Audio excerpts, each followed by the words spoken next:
Hi, everyone. Welcome to another exciting edition of Words, Images, and Worlds. On this episode, I'm delighted to be talking with Alex Shoemaker. Alex, we've talked before, We have. and yes, we have. And glad to be talking with Aaron Cohen as well. This is our first meeting. So, anything that the two of you would like to disclose at the moment about pets or situations that are occurring in your personal lives that might provide some context for us. I think Yeah, I mine's too mean, much of a laundry list, and like I'm not paying people therapy bills, so I'll let Aaron have the floor. no, I'm just trying to manage the dog at the same time, so he's kind of running around a little bit, but I think we'll be all right. He was grabbing some stuff out of the laundry before, so if you see garments fly by the camera, they're not from me. Mhm. And no judgment if they were. No judgment. Thank We you are very an much. inclusive space. Absolutely. Absolutely. I podcasted before with two or three schnauzers in the room, and this is life. These are the things. Life in Yeah. the Zoom era, you know. That's right. That's right. On this episode, we're talking about Sticks and Stones, which is fun to say. And the other nice thing about the Zoom era is, Alex, I think I'm looking at your drawing table. Is this right? Yes, you are. That's correct. So this is we moved up to Portland at the end of last year, my wife and baby and I, and so we're very close to Aaron now, who's also in Portland. So that's kind of fun, especially when you're collaborating with somebody. But yeah, so this is my sort of newish studio setup that is still in a state of somewhat disrepair, but we're getting it set up. So yeah, this is my drawing table and got some random shelves of stuff in behind me, but it's fixing up. It's shaping up rather. Yeah.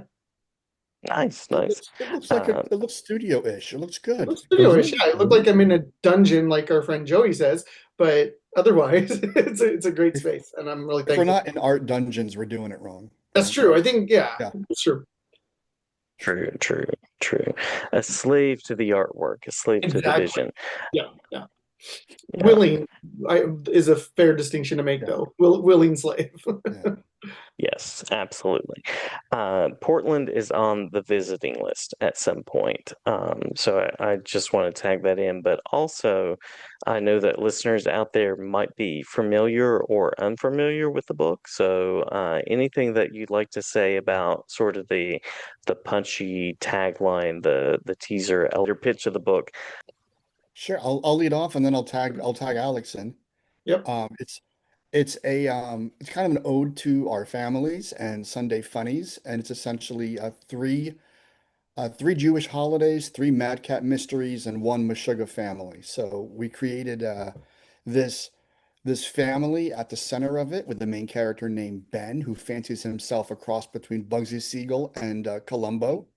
And he kind of creates these mysteries around all of his Jewish holidays with his family to kind of, as kids do, find his place in the family and make a mark. So, he's kind of in the middle of this firestorm of this quirky, crazy family.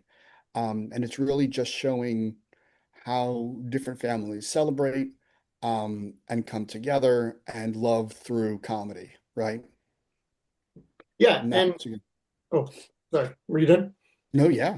I didn't want to cut you off. So like everyone's saying, so Ben is 12 years old.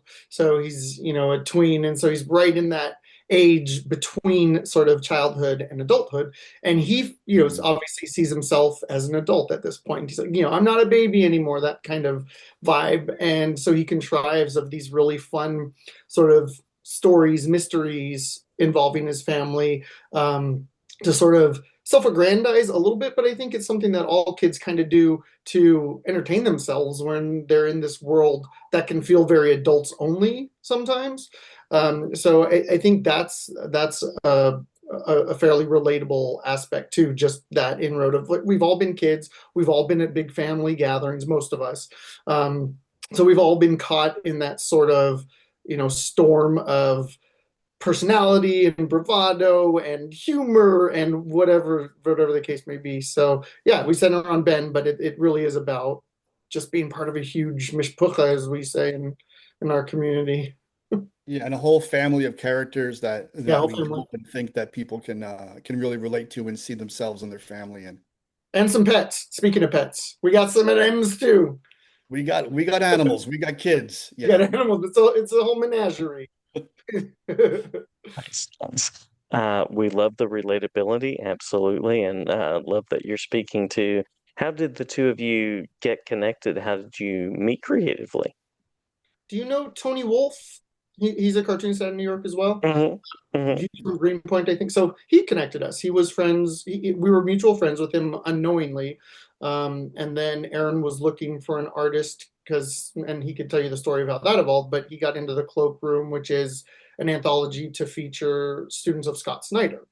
So he Hmm. was looking for Hmm. an artist, and Tony connected us. And obviously, when he sent me the story ideas and the script that he had at the time, it was very familiar to me. I kind of was visualizing things already, and it felt very very natural. So for me, it was like an easy yes, and it came on the heels of Effects of Pickled Herring, which we talked about last time I was here, Hmm. and Hmm. that just kind of felt like a continuation of a little bit of what I was trying to do with that, with the Jewish community, playing up the humor and the sort of the traditional side, the cultural side, in a way that is maybe not highlighted as much these days. So yeah, when I got that story from Aaron and Tony connected us, it was a pretty easy yes for me.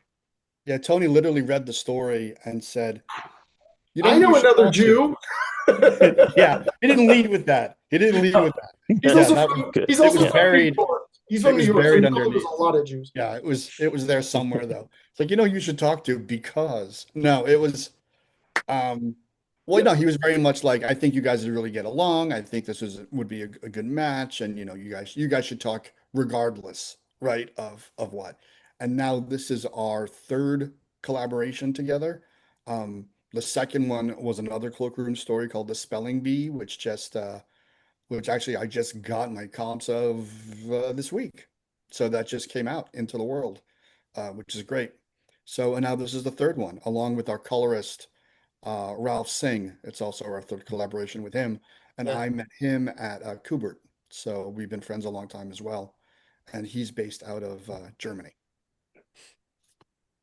Nice, nice. I've done some homework on the book, so I've heard about a little bit of the collaboration of working with him, and I'm curious about the love of comics. So, how did the two of you fall in love with this medium, and what made comics the space for the story?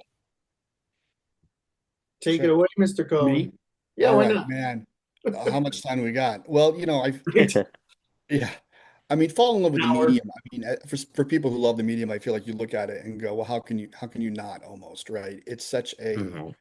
great form of storytelling and a unique form of storytelling. As a kid, I first fell upon it in the grocery store aisles, right? When you're this high and there's all the digest-sized Archies and the digest-sized Marvels and the digest-sized Richie Rich Harveys, right? Like all those are right there. And when they had the spinner racks in stores. Yeah, and spinner Yeah. racks were sold in grocery stores and in bookstores. You would go into a Barnes Yeah. and Noble or a Walden Books, which no longer exists, right? And Look you at find those. you find those spinner racks, and all the issues there would be a little older than the ones you would get at the shop. You would like dig around and try to find a back issue that is sold out somewhere else. You're like, maybe they have one stuck in the newsstand somewhere. Um, so yeah, so it started with that, and then it kind of grew into more superheroes, looking at Marvels, looking at DC. Then it became, look at all the genres they have, that you can do different genres within comics. So books like Grant Morrison's Animal Man run, Alan Moore's Hmm. Watchmen run. Um, those books really changed the way I saw storytelling through comics.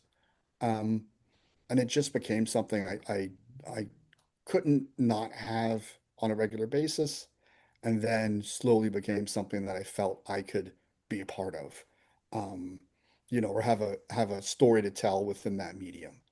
And I just think, I've worked in film and television, um, and comics has always been kind of like the first love and where you want to go back to, you know. And it's a much different style of writing and storytelling that I feel is a lot more straightforward and direct in communication with your collaborators. and in your creative team, right? And budget isn't really an issue outside of comic book budget. You can do a small slice of life book, or you can do a huge sci-fi epic, and so it's that's kind of where I am with it. It's always been something that's been there, and it grew, and I try to grow with it. Yeah, I think there's sort of. Oh, sorry, Jason. Yeah. You, by all means, over Um, to you. yeah, yeah, yeah. So yeah, for me, I think one of my first very formative memories of comics is, and I've said, I think I've told you this last time I was here, maybe the Smithsonian collection of newspaper comics, because I know Aaron too. Sure. We're both very, very influenced from a young age by comic strips and newspaper comic strips and the funnies, Sunday funnies. So that one for me, because that had people like Alex Raymond, who did the original Flash Gordon comic strips when they were printed at a size that you can actually see the artwork. So people like him, Walt Kelly, who did Pogo, huge influence on me. It had everything from like Peanuts to all of the really, Hagar and BC and all the classics. So that struck me very early. The second thing was a literal garbage bag of comic books, like Silver Age comic books that my aunt had. She had collected them, when she was a kid. And so there were things in there that just did not exist anymore in that way, where because they used to adapt things like Wuthering Heights. Comics Mhm. were very much a part of the literature community for a very long time. And I think people forget that because it did sort of have this, necessity to create its own direct market, but it was very linked for a long time. So there was that, and then one of the first comics I remember was Batman. I always say 222, and then I never go back and check it, but I think it was 222, and it had this parody of the Paul is Dead hoax. So they had this like fictional Right. Beatles-esque band, and I was huge into the Beatles as a kid, huge into music, to this day. So the sort of conflux or the confluence of those two things really struck me, and it's still in my brain. The issue number aside, the comic itself has stayed in my memory, and I think about it all these years later. And then later on, to ramble on more, I found in my 20s I found like Fantagraphics and Drawn and Quarterly, so I was finding Palookaville and Linda Berry stuff, and the one guy who really got me back in was Mike Allred, who did Madman, because when I discovered that, Wow. I was back. Whenever you think you're out, they pull you back in. For me, that line relates to Mike Allred. The godfather of comic books. Yeah. Yeah, man, and Right. obviously he's gone on to do some really great stuff with the big two, and he's always expressed his love for old superhero books. So now I'm making it a Mike Allred episode, but but he's, I He's think, great. one of the guys that pulled me into my adulthood. So it kind of showed me that you can have a bit more of a cartoony-ish art style and still make that be palatable for the comics community.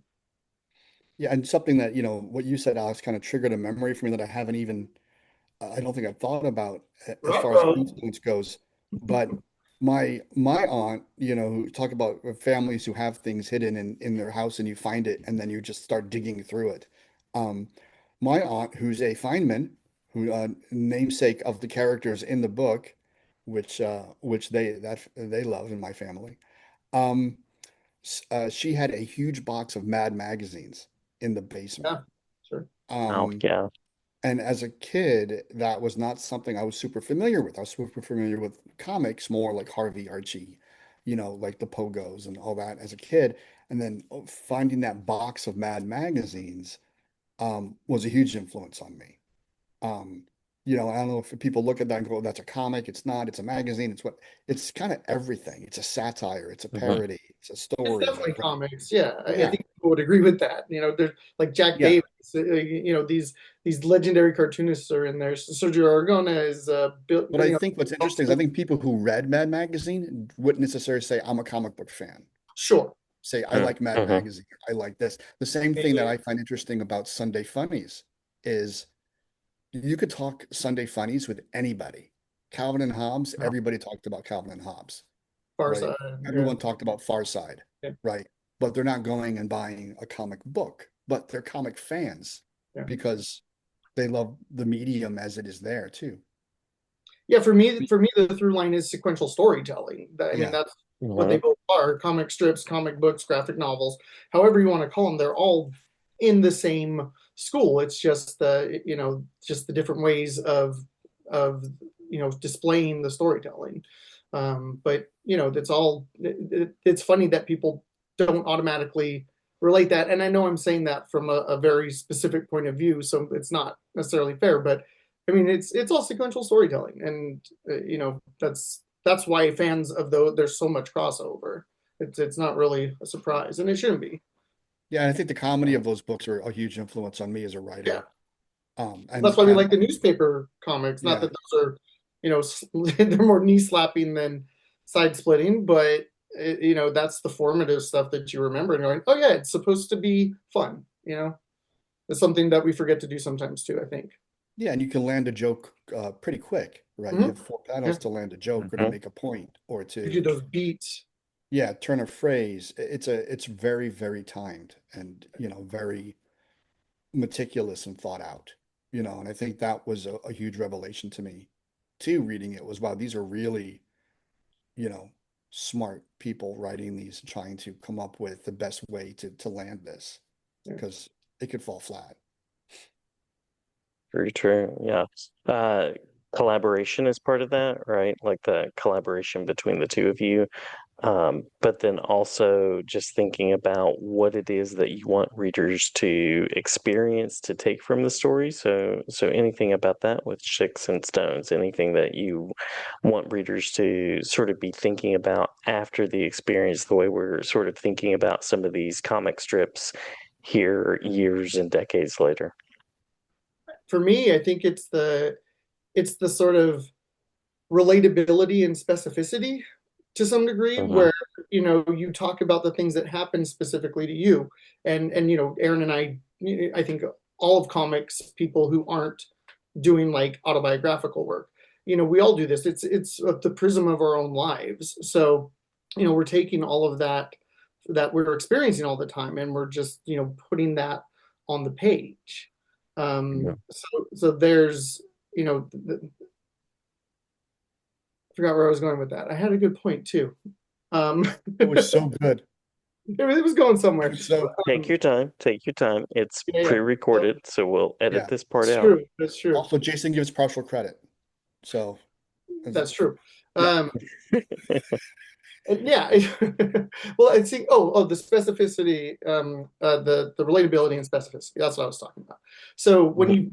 when we're distilling those things from our own lives and we're putting them on the page, when you're sometimes when you're writing it, it's easy to or even when you're thinking about your own life, it's easy to be like, I'm the only one who's gone through this. I've this has only happened to me. And the reality is, we're not all special snowflakes like we want to be, and that's not a bad thing. So when we're talking about these specific things that have happened to us, more than likely, a lot of other people have experienced that too. So when we pull from our lives and we put that out there for people to see, it's a I think that can only make our connection to the reader stronger, and maybe our connections as humans stronger when we're like when we're trying to find the ways to relate instead of divide. So I think a lot of that for Aaron and I is a huge part of storytelling, and Sticks and Stones is finding that common ground and letting people know that there's humor in feeling like an outsider. There's a community in feeling maybe cast aside or dismissed or not taken seriously or whatever. And so I think for us, that's kind of one of the bigger things for me, anyway. Yeah, for me as well, 100%. I think what Alex is saying too is something that we've kind of reiterated to each other is that the more specific we are, the more relatable it might be to other people because everyone has these sort of combined experiences that, you know, that aren't just a Jewish thing or a Christian thing or a Catholic thing or a Muslim thing or whatever it might be. It's a family thing, right? And sometimes it's an immigrant thing, right? People that come to the country and have huge extended families at these holidays. It's these experiences of chaos and love and affection and being upset and laughing and crying and all these things happen at a holiday. If you didn't have chaos at your family at your holiday dinner, it would be like a really quick dinner. It'd be like you just, Mm. And boring. yeah, you'd sit down, you'd eat, you go home, we'll see you later. If something bad didn't happen or something crazy didn't happen and your aunt didn't spill a thing and the dog didn't do a thing. So it's finding those moments, and what I loved about looking at it from a holiday point of view is it's a pressure cooker environment of the families all together, and whether it's you're trying to celebrate something or you're trying to, and for the Hanukkah story, trying to get a present and see what your presents are and, all these different things, it's relatable. I mean, even the minor things like Alex and I were talking about how long it takes to say goodbye at family gatherings. Right. Right. Especially, One more Jewish family goodbye. gatherings. It's a huge thing. And I'm like, my family always did this and it took forever. And he said, mine too, but I think that's a lot of families. So now I put jokes in the news stories where they're trying to figure out something. And that's literally how they figure out how much time they have. How much time do we have to figure this out? Well, everyone's leaving, but what room are they in? So Yeah. it's like, how Mhm. long? It's like, oh, they're still in the living room. We have 20 minutes. They're gonna go around a couple times and then do a thing. So And it's then you Ruthie got start getting, out of the bathroom yet. Okay, we still yeah. got So they only said goodbye to grandma twice. They have two more times. time. So it's using those moments that are relatable, um, that I think's good, while still having and definitely putting in there a lot of authenticity and representation. Where if someone were to read it and Google something they didn't consider before, that's a win, right? We have a lot of Yiddish in the book. We have a lot of things that we grew up with in the book. Um, And so if you look at it, we're not here, the story isn't to educate you, but if you learn something along the way, awesome, you know. Yeah. Yeah. One of the joys of reading, absolutely, is Yeah. sort of getting to experience life and to see that you have so much in common with other people. And that also goes on the author side. So, what was the journey like for the two of you collaboratively? And how do you see that collaboration continuing?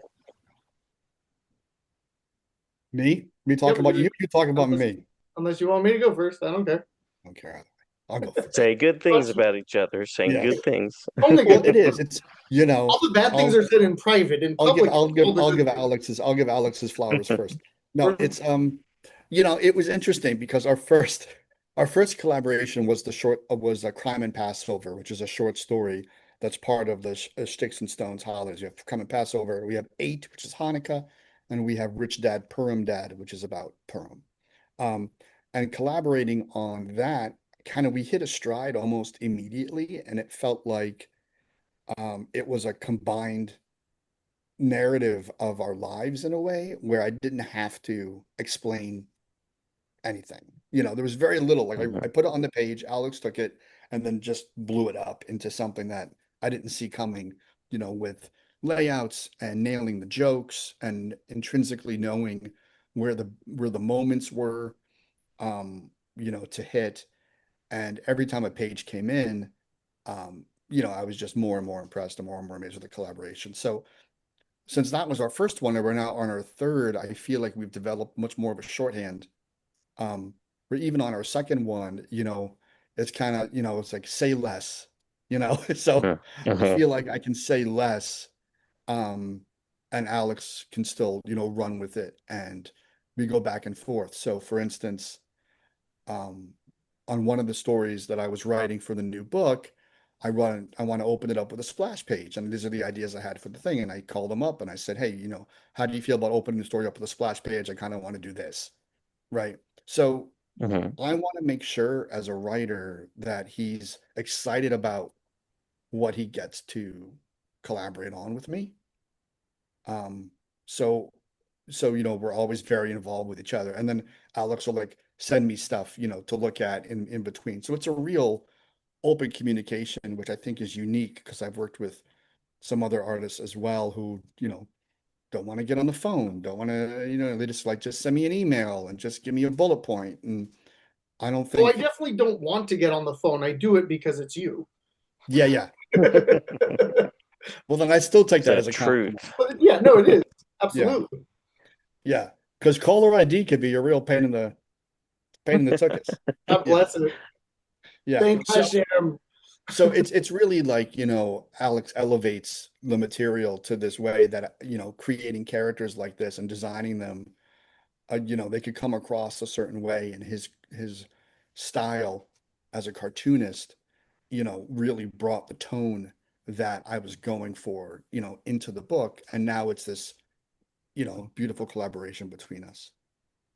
Yeah, and I want to say too, I think that felt, like everyone was saying, it felt very comfortable very quickly. And I think that shorthand was developed even just during that first story, because it felt like when we got to our second collaboration, Spelling Bee, like everyone was saying, initially it's say less. It's just very simple things, very simple Mhm. script stuff, very simple layouts. Because then the next step from that is when we start showing each other things, and that's when the collaboration and the communication, I think, really begins for us. But we know we can trust each other at this point on a very deep level, where it doesn't, not a lot has to be explained. It's more just about exploring the pages and then like doing that together, than it is guiding each other or directing each other, because that's not really necessary for us. And that's very true for Ralph too. He felt very easy to work with, and like he got everything very quickly as well. And yeah, for me it was just, I hadn't collaborated for a long time. There are lots of reasons that I hadn't collaborated in a long time. But when Tony introduced us and Aaron shared these characters and this story with me, it just, the way it was written felt from a very loving place, from a very familiar place. Um, and that, the Ben was such a fun character from the get-go. I kind of, like I said, I could already visualize things very early on. I kind of knew how it was going to go, just because it was so sort of vivid and visceral for me reading that. Again, it was, I lived in this world. I grew up in this world. I knew these people. Mhm. So the idea of shying away from collaboration sort of melted away very quickly in that moment, because it was written with so much love for the community, so much heart and warmth. It felt very welcoming. I felt like, I mean, aside from the Yiddish stuff, it didn't feel like you had to be Jewish to read it, which was kind of important to me too. um so yeah, he had, he checked all the boxes for me, and so I gave collaboration another try, and I'm glad I did, because it's, I feel like we've done some really good stuff together, and that's not being, egotistical. It's in the sense that I'm very proud of these things that we've done, and I love these characters that we've, put out into the world, and these stories that we've put out into the world. So it worked out to give collaboration another try. I'm a hopeless romantic, I suppose, in the arts.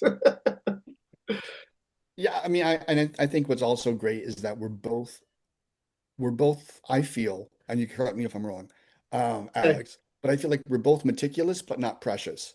Like Yeah, we really focus on our ideas and what we want to come across and how we interpret these things. But when we talk about it, best idea wins, and we're not super precious. We can really go back and forth and not um, take it like personally, I guess you could say. We're because yeah, I have faith in Alex that he's wants the best for the characters and is trying to do the best thing, and he is, I think, the same in the other direction. So our collaboration is pretty open that way, which is rare and very cool. yeah, and I think that's what makes it easy in a sense to not be precious, because it's when you're a creator, an artist of any kind, it can be very easy to not want to kill your darlings, as it were. um Mhm. but when you find kind of a group to tell stories with, and that group, it's very clear on a very base level that, exactly like Aaron said, we all just want to put out the best book, the best story, the best we can for people, and we all understand and know implicitly that's where we're coming from. And so if somebody is like, if somebody has a better idea, great. It makes it very easy to run with that, no matter who it is. And that's why it is, I think, one of the most open, if not like genuine collaborations that I've ever had. Good to find the community and people that are speaking the same language, right? And And Yiddish. that approach the Yeah. work in the same way. That's right. That's right. Well, I But think yeah, the exactly. final question is what's next for you and where can we find out more? But if there's anything that we've missed, please add that as well. One thing we did want to touch on is Mhm. we have a tier, and the reward is up now. There's a mystery cover from Mike Kunkel, who people might know, probably know, from either Hero Bear and the Kid, which what he put out about like a little over 20 years ago at this point, I think. But he's And also done Billy a lot with DC, Billy Bastion, and the Magic of Shazam, and he just has a ton of stuff always going on, and he has this style that's just kind of buoyant and fun, and fit perfectly with what we were doing. So I have the good fortune of getting to know him a little bit because we were both in the Flash Gordon Adventures Volume 2 from Paper Cuts, mm, and Mhm. just kind of hat in hand reached out to him a little bit and said, hey, the writer and I are huge fans of yours, have been since you put Hero Bear and the Kid out. Flattery goes a long way, kids. But he's not that type at all. But I did make sure to mention that, just because I think artists like to be appreciated. I'm an artist. Aaron's an yeah. artist. You're Well, an artist. Absolutely. kindness Absolutely. goes a long Yeah. way, right? And so Um, that's so and how often do you get the reward. chance to, yeah, and how often do you actually get the chance to speak directly to those artists? So I Yeah. definitely included that. But yeah, so I just asked if he would be willing, have the time to do a variant cover. And God love him. He said, yeah, well, I'll do it. This is when I can fit it in. And so we now have art from him that we will be revealing next week. So that would be what, the week of the 20th? The week of the 20th, Mhm. probably That's midweek right. next week, we'll be putting it up. Alex and I have a text thread of just crazy emojis to each other when we saw it, so that might be good back matter. Just our text thread of being like, Yeah, "What?" Yeah, screenshots. yeah, Crazy just dude. like the behind the scenes in the book is just our Fire, fire, entire fire. text thread. Yeah. Um, but it's incredible. We're very honored that he'd grace our book with it. It's amazing to see an artist like him interpret our characters. It's just Mhm. cool. Just it's very, very out of body. So I think it's going to be a very cool reward for people who are a fan of his, are interested in the book, want to add something else special to it. And we're going to release that next week. It'll be fun to start showing around. I may have responded to him saying that 24-year-old me was plotzing through the space-time continuum. There you go. Something I might have said to him in an email. It's nice. That's the bonus matter, right? The behind the Exactly. scenes Yeah, That in interactions the and text. Yeah, absolutely. yeah. Yeah. And Um, it's also proof that we use Yiddish in our real life. there you go. that's Yeah, right. That's right. it's not just for the book people. It's real authentic stuff. Yeah. But we were Authenticity. Yeah. authenticity. Um, but yeah, we're just very, very grateful to him, and he's such a mensch, as we say in more Yiddish. Just a really gracious guy, especially for everything. I know he's swamped. He's like carving out time for us, which is incredibly kind. So And then the other Yes. thing I wanted to mention too that I thought smelling. was interesting, um, Mhm. as a reward tier that we're offering to education places and different religious institutions, whether it's a community center or a temple or a church or whatever, if they're interested in the book, we have a highly discounted rate for 20 copies of the book for schools and like I said, synagogues or churches or any kind of religious affiliated community center who might be interested in it. So it's discounted at like what retailers would normally be. And also, we throw in, just because we want to torture them more, a conversation with Alex and I.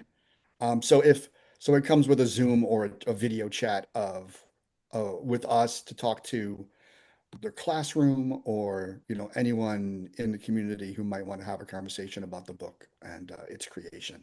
So that's just a tier just for that we wanted to throw in there because we thought it would be possibly of interest to people, and we want to be able to reach out, to whoever wants to be a part. I'm still not sure Well, if this cool. thing is more of a deterrent or It's totally a torturous. It's torturous but deterrent. Yeah, to have you us. don't have to have the cameras on if you don't want.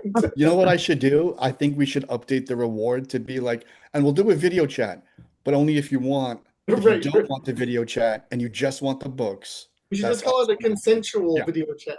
We'll do yeah, a yeah. consensual video chat. We're not going to force anybody to chat with us. That makes sense. As an educator, I appreciate that so much, and I would say that my students can use a different view. They have to look at me all day, so it would be welcome company. Welcome Like company. your Uh, book is amazing, so that's a benefit I think for you that speaks very highly of you. So I have well, enjoyed thank it. I love it. I don't have you read it, Aaron? Building Critical Literacy and Empathy in Graphic Novels. I have not read it. I Really know cool. of it, but I haven't read I'll lend you my copy. It's really great. Um, yeah, man. So shout out to you. I really enjoyed it. well, thank you, thank I you. just didn't I have a chance to tell you appreciate that your yet. work as well. I'm going to Well, borrow this thank you. book. There you go. There you go. I'll sign his copy, which is technically signing to you, or send you a PDF that's signed, or however that works. Fantastic. I'd love to read Yes, it. yes. Comics can do so much for sure. If I'm a listener and I want to find out more, including how to get you to Zoom, as you were mentioning, or contact and do a talk with a class or anything like that, anything that you'd like to mention about where I can support and be in the contention for those tiers and other such things. Sure, go ahead, Alex. Yeah. So I am on, well, both on Instagram.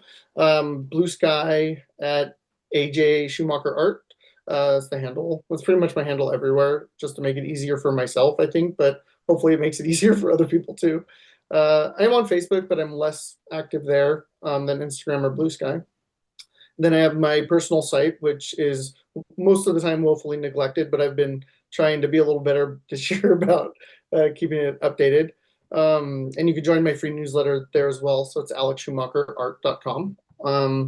And then Sticks and Stones on Kickstarter, which still has a lot of time left. So please take a look. Find a rewards tier you like. And help us out. Yeah, I think we Yeah, have like 20 days left, Yeah. and we just unlocked our second stretch goal, and we're nice. on our way to a few more, and non-stretch related. We're going to be revealing that reward tier next week, and we're just, we just want to keep it interesting and keep it honest, and organic with the book. And for me, I'm on Instagram at Aaron Cohen Writes. I was not as smart as Alex to get all my handles at the same time, so they're all different. Um, Instagram is at Aaron Cohen Writes. Blue Sky is at the A Cohen, and then I'm on Facebook as well. Probably at some random number, but it looks like me, so you can find me there. Um, and then, yes, you can find Sticks and Stones on Kickstarter right now. You can look up under Schticks because there's not a lot of those on Kickstarter right now.